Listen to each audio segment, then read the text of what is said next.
السلام علیکم viewers, daily وظیفے کے سیگمنٹ میں آپ سب کو خوش آمدید۔ اس میں ہم لائے ہیں آپ کے روزمرہ کے گھریلو مسائل کے لیے نہایت پراثر اور مجرب وظیفے، جو نہایت مختصر اور کم وقت میں آپ کی روٹین کا حصہ بن کر آپ کے مسائل حل کریں گے انشاءاللہ۔ ہماری ویڈیو کو اینڈ تک ضرور دیکھیں۔ چلتے ہیں اپنی ویڈیو کی طرف۔ اس سے پہلے ہمیں سبسکرائب کرنا نہ بھولیں اور بیل آئیکن پر بھی کلک کریں تاکہ ہماری ہر نئی آنے والی ویڈیو سے آپ باخبر رہیں۔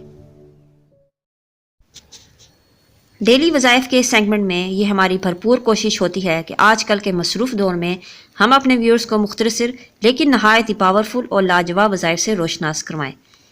یہ دعا حضرت زکریا علیہ السلام کی بہت ہی مختصر اور لاجواب ہے۔ وظیفہ نوٹ کر لیں، جس کی اولاد نہ ہو رہی ہو وہ یہ دعا ہر نماز کے بعد 3 مرتبہ پڑھنے کا معمول بنا لے، انشاءاللہ صاحب اولاد ہو جائے گا اور جو اولاد ہوگی وہ لمبی عمر پائے گی۔ یہ تھا ہمارا آج کا وظیفہ۔ اپنی دعاؤں میں یاد رکھیے گا اور اپنا بہت خیال رکھیے گا۔ اللہ حافظ۔ اگر آپ کو میری ویڈیو پسند آئی ہے تو اسے لائک کریں، سبسکرائب کریں اور بیل آئیکن کو بھی پریس کر دیں۔ جزاک اللہ۔